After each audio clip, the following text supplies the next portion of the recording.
प्रिय विद्यार्थियों, सुप्रभातम। मैं डॉक्टर इंदिरा गुप्ता, सह आचार्य संस्कृत। विद्यार्थियों, अभिज्ञान शाकुंतलम इस श्रृंखला के पूर्व भागों में हमने जाना कि राजा दुष्यंत मृगया खेलते समय तपोवन के एक मृग का अनुसरण करते हुए कण्व ऋषि के आश्रम में पहुंचते हैं और वहां पर वृक्षों का सेचन करती हुई शकुंतला और उसकी सखियां अनुसुईया और प्रियव्रता को देखते हैं। जैसे ही राजा के दृष्टिपथ में शकुंतला आती है, वे शकुंतला के प्रति आकर्षित होते हैं और कुछ समय के पश्चात वार्तालाप के मध्य में शकुंतला और दुष्यंत दोनों ही के हृदय में प्रेम अंकुर जम जाता है और उसका परिणाम होता है कि राजा दुष्यंत आखेट के प्रति विरक्त होने लगते हैं और सेनापति से कहते हैं कि आज शिकार पर जाने की इच्छा नहीं है, अतः मैं चाहता हूँ कि भैंसें स्वेच्छा से सरोवरों में अवगाहन करें, छाया में एकत्र होकर मृग जुगाली करें और सोकर जलगर्तों में नागर मोथा घास को तोड़कर विश्राम पूर्वक खाएं। वन के सभी जीव स्वच्छंद विचरण करें और सभी जीव निर्भय होकर अपने अपने क्रियाकलाप करें। साथ ही राजा कहता है और मेरे धनुष भी अपना विश्राम करे। सेनापति कहता ठीक है, आपको जैसा भी रुचिकर लगे। तो राजा कहते हैं इसके साथ ही एक कार्य और करो कि जितने भी सैनिक इस वन को घेरने के लिए गए हैं उनको वापस बुला लो। मेरे सैनिकों को इस प्रकार निषिद्ध करो ताकि वे तपोवन में विघ्न या उत्पात उत्पन्न न करें। और इसका कारण बताते हैं कि शम प्रधानेषु तपोधनेषु गूढ़म ही दहात्मकम अस्ति तेजः स्पर्शानुकूलायु सूर्यकांता तद अन्य तेजो अभिभवाद वमंति। कि शम प्रधानेषु तपोधनेषु शांति प्रधान तपस्वियों में दहात्मकम गूढ़म तेजः अस्ति। जलाने वाला गुप्त तेज छुपा हुआ रहता है, विद्यमान रहता है। उस प्रकार से रहता है जिस प्रकार से कि सूर्यकांता स्पर्शानुकूल सूर्यकांता एव स्पर्श करने योग्य सूर्यकांत नामक विशेष मणि प्रकार के मणि के समान, जो कि अन्य तेजो अभिभवात तद वमंती, जो कि किसी दूसरे तेज के या दूसरे तेज से तिरस्कृत होने पर तत् उस तेज को वमंती प्रकट करते हैं। कहने का है कि तपस्वी सांसारिक प्रपंचों से मुक्त एवं अनासक्त रहते हैं और इस कारण उनका चित्त शांत रहता है, तथापि वे गुप्त तेज से युक्त होते हैं। अतः किसी दूसरे व्यक्ति द्वारा अपमानित किए जाने पर वे तपस्वी अपने गुप्त तेज को बाहर प्रकट कर देते हैं। जिस प्रकार से कि सूर्यकांत मणि स्पर्श करने योग्य तो होता है, परंतु जब वह सूर्य की किरणों के स्पर्श से में आता है, उनसे तिरस्कृत होता है, तो वह प्रदीप्त हो जाता है। तपस्वी भी अपने तिरस्कार का बदला लेने के लिए शम का परित्याग कर अपना तेज प्रकट कर देते हैं, अर्थात शाप आदि दे देते हैं। सेनापति कहता है ठीक है, आप जैसी आज्ञा देते हैं मैं सैनिकों को वापस लौटा देता हूँ, और वह चला जाता है। समय पाकर राजा विदूषक से शकुंतला के प्रति अपने आकर्षण को अभिव्यक्त करता है और कहता है कि मांडव्य, तुमने नेत्रों का फल प्राप्त नहीं किया है क्योंकि तुमने देखने योग्य वस्तु को नहीं देखा है। विदूषक कहता है कि मेरे देखने योग्य तो आप हैं, अतः आप मेरे समक्ष ही विद्यमान हैं। राजा कहता है कि ऐसा नहीं है, आत्मीजन तो सबको सुंदर लगते हैं, लेकिन कण्व ऋषि के आश्रम की शोभा की एकमात्र आधारभूत उस शकुंतला को लक्ष्य करके जो मैं कह रहा हूँ, मैं उस तो विदूषक कहता है कि मन ही मन सोचता है कि ज्ञात होता है कि ये तापस कन्या पर मुग्ध हो गए हैं, अतः कहता है कि आप उसे प्राप्त करने के इच्छुक दिखाई दे रहे हैं। राजा कहता है मित्र, तापस कन्या ऐसा मत कहो, क्योंकि पुरुवंशियों का मन परित्याज्य वस्तुओं पर कभी आकर्षित नहीं होता। और साथ ही वो कहता है कि सूर्य युवती संभव किल मुने अपेत्यम तद उज्जिता अधिगतम अर्कस्योपरि शिथिलम च्युतम इव नवमालिका कुसुमम। वो कहता है कि वह तापस कन्या नहीं है, अपितु वह अप्सरा की कन्या है।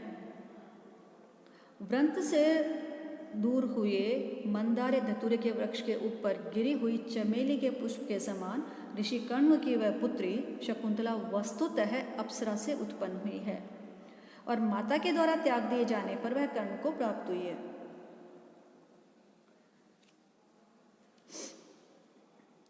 विदूषक हंसकर कहता है, तो फिर तो पिंड खजूरों से अरुचि प्राप्त किए किसी व्यक्ति की इमली खाने की इच्छा होती है, उसी प्रकार की आपकी इच्छा है, अर्थात अंतःपुर की जो स्त्रियां हैं उनको छोड़कर आप यहाँ पर इसके ऊपर अनुरक्त हो रहे हैं।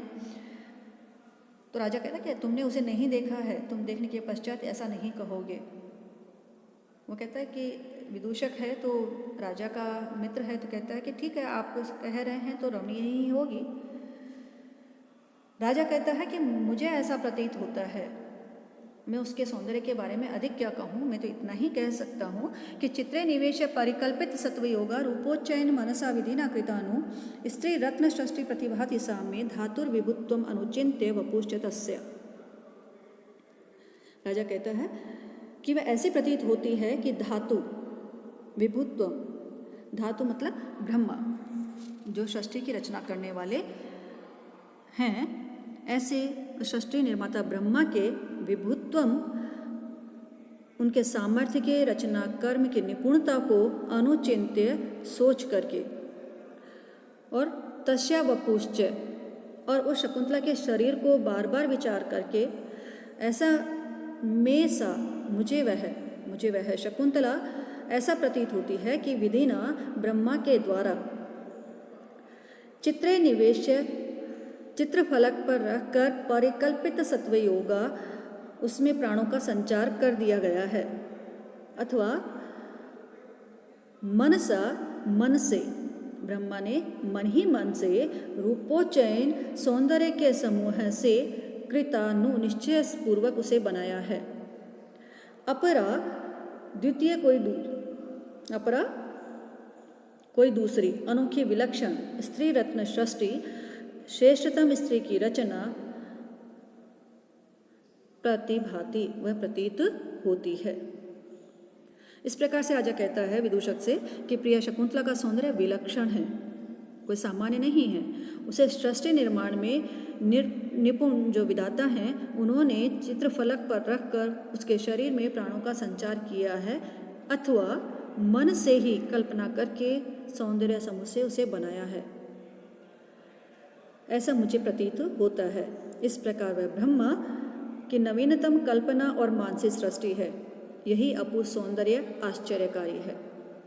विदूषक कहता है, यदि ऐसी बात है तो प्रत्यादेश इदानीम रूपवती नाम, तो सभी रूपवती स्त्रियों का प्रत्यादेश तिरस्कार हो गया है। राजा इदम च में मनसी वर्ते, ऐसा ही मेरा मन भी कहता है। मेरे मन में तो यही बात है कि अनाघातम पुष्पम किसलयम आलूनम कररूहे अनाविद्धम रत्नम मधु नवम अनास्वादित रसम अखंडम पुण्यानाम फलम इव च तद्रूपम अनघम न जाने भोक्तारम कम इह समुपस्थास्यति विधेहि। वो कहता है कि वह शकुंतला मुझे न सूंघे गए पुष्प के समान, न बेदे गए रत्न की तरह, न ही आस्वादित किए हुए नवीन मधु के समान, तथा सत्कर्मों के अखंड फल स्वरूप फल के समान दोष से रहित अनघम, दोष से रहित उस सौंदर्य का या उस शकुंतला के सौंदर्य को विधाता किस व्यक्ति को वहाँ पर उसके सम्मुख प्रस्तुत करेगा, उसके साथ उसका विवाह होगा, यह मैं नहीं जानता, यह मुझे ज्ञात नहीं है। कहने का है कि महाकवि कालिदास ने यहाँ शकुंतला के सौंदर्य के लिए जो उपमान लिए हैं, वे उसकी रमणीयता एवं निष्कलंकता के परिचायक हैं। अनाघ्रात शकुंतला का रूप अभी तक पवित्र है, कर रूहों से अलूम, उसका सौंदर्य सर्वथा अम्लान और वैरूप्य से अक्षत है, अनाविध है। ताजे शहद की तरह अद्यावधि किसी ने इसका आस्वादन नहीं किया है।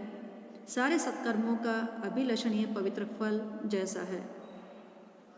अतः किसके साथ उसका विवाह होगा, राजा कहता है ऐसा मैं नहीं जानता।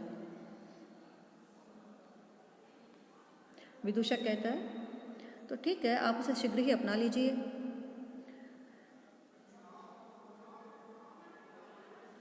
लेकिन ये तो बताइए कि उसका दृष्टिराग या उसकी प्रेम युक्त दृष्टि आपके प्रति कैसी है। राजा कहता है, तापस कन्याएं बहुत स्वभाव से भोली होती हैं, अतः उसने स्पष्टतः तो कुछ नहीं कहा, लेकिन उसके हाव भाव से ऐसा प्रतीत होता है कि वे भी मेरे प्रति आकर्षित है। और उसके लिए वो कहता है राजा कि अभिमुखे मयि सहतम ईक्षणम हसितम अन्य निमित्तम कथोदयम विनय वारित वृत्ति रत तस्य तया न विवृतो मदनो न च संवृतः।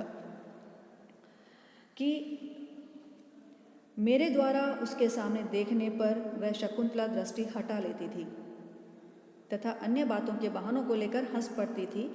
इस प्रकार उसकी शालीनता से नियंत्रित प्रवृत्ति वाले काम भाव को न तो प्रदर्शित ही किया गया और न छिपाया ही गया। तो ऐसा मुझे प्रतीत होता है कि वह मेरे प्रति आकर्षित है। विदूषक कहता है, तो क्या आपके कहने मात्र से वह आपकी गोद में बैठ जाती? राजा का कहना है कि और भी मुझे ऐसा प्रतीत होता है। आगे भी वो कहता है कि साथ साथ प्रस्थान करने पर उसने अपने सखियों के साथ जब वो जा रही थी तो शालीनता पूर्वक ही भली भांति मेरे प्रेम भाव को और अधिक अभिव्यक्त किया था। और उसका वो बताता उसकी चेष्टाओं को कि दर्भांकुरेण चरण क्षतः इत्याकंडे तन्मे स्थिता कतिचित एव पदानि गत्वा आसीद विवृत वदना च विमोचयन्ति शाखासु वल्कलम असक्तम अपि द्रुमाणाम। कि वह कृशांगी शकुंतला जो है कुछ ही कदम सखियों के साथ चलकर कुशों के अग्रभाग से मेरा पैर क्षत हो गया है, पैर में कुशाग्र चुभ गया है, यह कहकर खड़ी हो गई और वृक्षों की शाखाओं पर न उलझे हुए भी अपने वल्कल वस्त्र को छुड़ाते हुए मेरी ओर मुख करके रुक गई थी। और इससे ज्ञात होता है कि वो मेरे प्रति आकर्षित है। विदूषक कहता है, तेने ग्रहित पाथेयो भव कृतम त्वय उपवनम तपोवनम इति पश्यामि।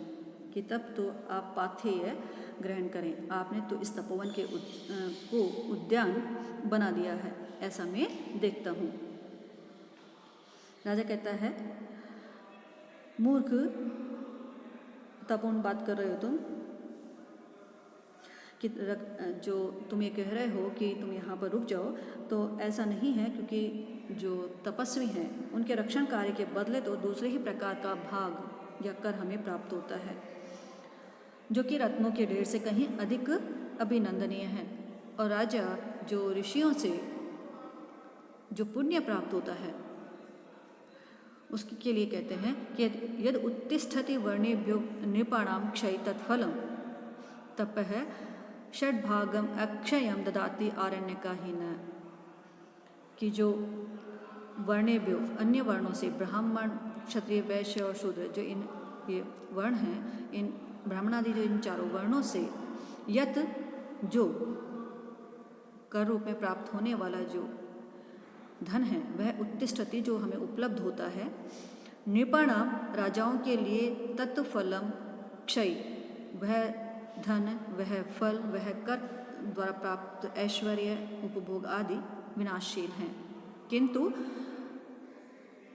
आरण्य कहा जो वनवासी जन मुनिजन है तपस्वी जन है उनके द्वारा न हमको अक्षयम कभी नष्ट न होने वाला तपस्या का षड्भागम ददाती अपनी तपस्या का छठा भाग हमको कर के रूप में देते हैं। राजा का आशय है कि ब्राह्मणादि वर्णों से मिलने वाला कर रूप धन तो क्षय स्थायी होता है, क्षण स्थायी होता है, क्षीण हो जाता है, परंतु आश्रम के ऋषि जन हमें अपने तप का छठा भाग कर रूप में देते हैं और वह अक्षय होता है। अतः ऋषियों से निवार आदि का षष्ठांश कर रूप में मांगना मूर्खता ही है। तप के फल के सम्मुख तो रत्नादि की राशि भी तुच्छ है और इसलिए ऐसा बहाना बनाकर आश्रम में प्रवेश करना अनुचित ही नहीं असंभव भी है। और इसके साथ ही द्वारिक आता है और द्वारिक से राजा कहता है, द्वारिक जो है राजा का अभिवादन करता है और उसके साथ ही 2 ऋषि कुमार आते हैं। वे वहाँ पर प्रवेश करते हैं। राजा से जो एक ऋषि कुमार है वो कहता है कि जो ये राजा है